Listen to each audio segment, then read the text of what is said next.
Mr. Mayor, can I start by thanking yourself, the Monitoring Officer, Democratic Services and the Chief Exec for their assistance in bringing this motion to the agenda this evening. The scenes which have been unfolding on our TV screens on a nightly basis for 9 months now are almost too much for us to stand. Relentless bombing in Gaza has left 40,000 people confirmed dead. 20,000 of these are thought to be children. A recent letter in The Lancet says the figure could be perhaps 186,000 because of the enormous number of people buried dead under the rubble. I don't know why Councillor Wilkinson's laughing. It's not a laughing matter.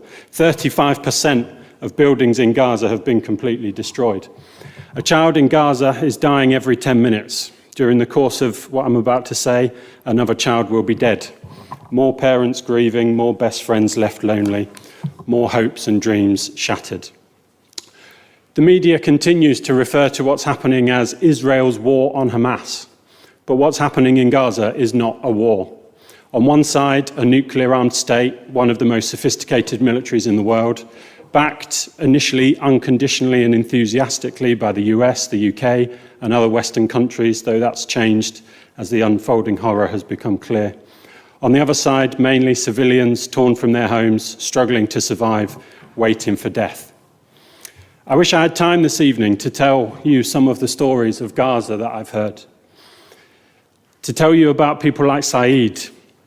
Saeed's about 10. His family is hit by an airstrike. He digs his younger brother, Mohammed, out of the rubble. Mohammed is dead, so are his parents.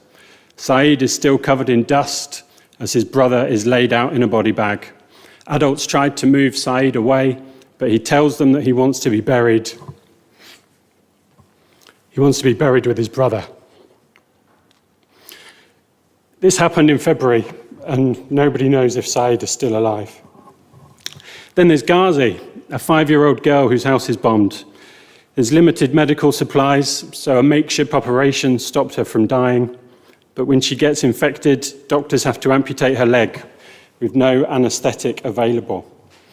The pictures of Ghazi, just one of hundreds of children who have had amputations with no anaesthetic, lying in agony.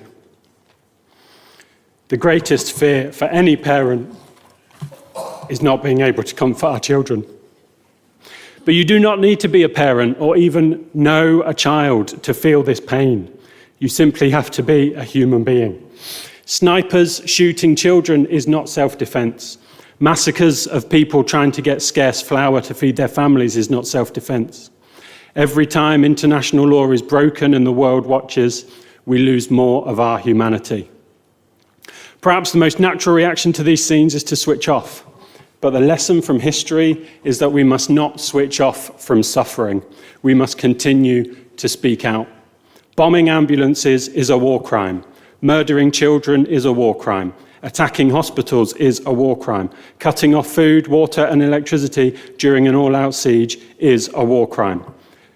We do not only have a moral duty to speak out, but Britain has played perhaps a unique role in this situation. Promising the Palestinian homeland to another people with the Balfour Declaration in 1917, which set in motion the apartheid state that we see today, through to continuing to sell Israel the arms which have sustained the occupation and are enabling this genocide. And be in no doubt that this is a genocide.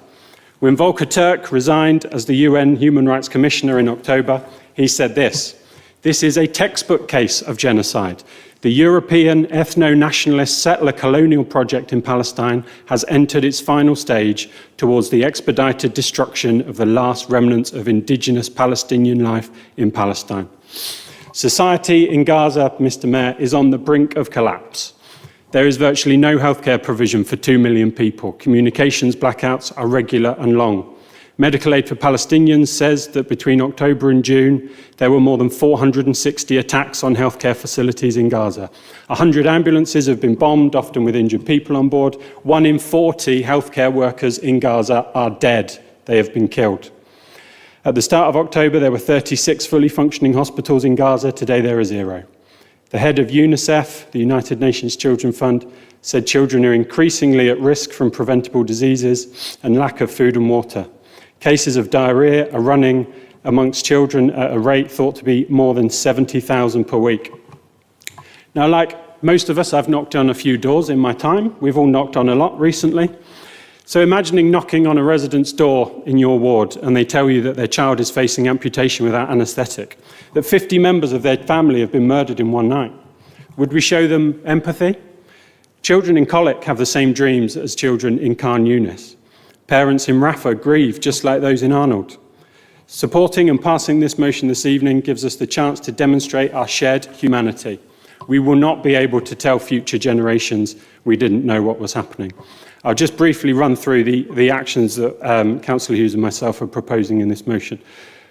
Firstly, recognising the reverberations of events around the borough and further afield, thanking community workers for supporting those who are grieving, those who have experienced anti-Semitism and Islamophobia, and thanking those who have committed to the humanitarian response. I think that shows the strength of our community in Gedling.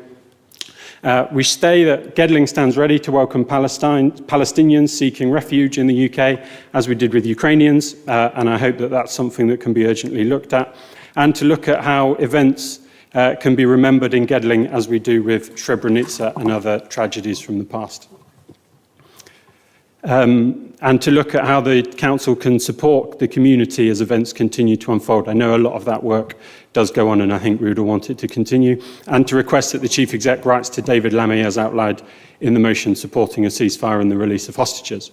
A ceasefire, Mr Mayor, is supported by 71% of the British public, by the UN, 153 member states, aid agencies including Oxfam, ActionAid, International Rescue Committee, Save the Children, the Red Cross, the Red Crescent, the Pope, the Archbishop of Canterbury, the trade union movement, the TUC, Unison, Unite, BMA, FBU, RMT, CWU, ASLEF, NEU, UCU, PCS, NASU, WT and IWGB. Councils, including Oxford, Newham, Preston, Nottingham and Sheffield, have all passed similar motions.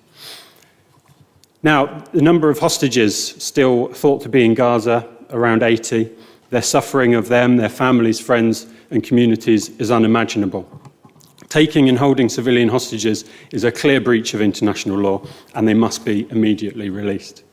Only a just peace which gives security to everyone in the region will be lasting. A peace which ends Israeli occupation and apartheid.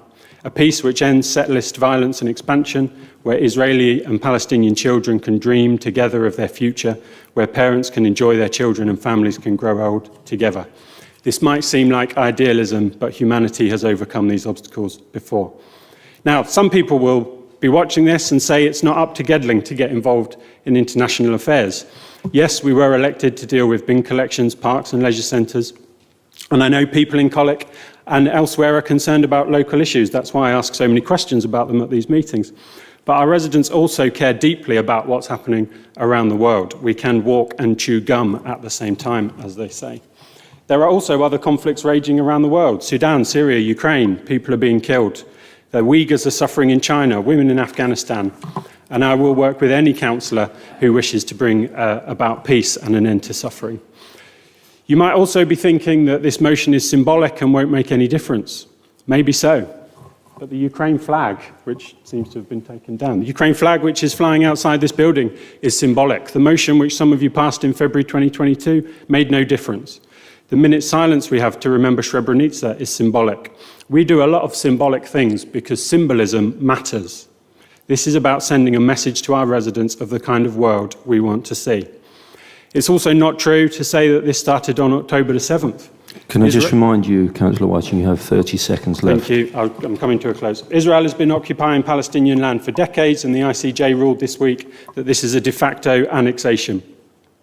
In moving this motion, Mr Mayor, I want to pay tribute to the residents of Gedling, Nottinghamshire and around the world who have taken to the streets over the last few months to call for peace. Together, our movement has dragged governments around the world into supporting a ceasefire.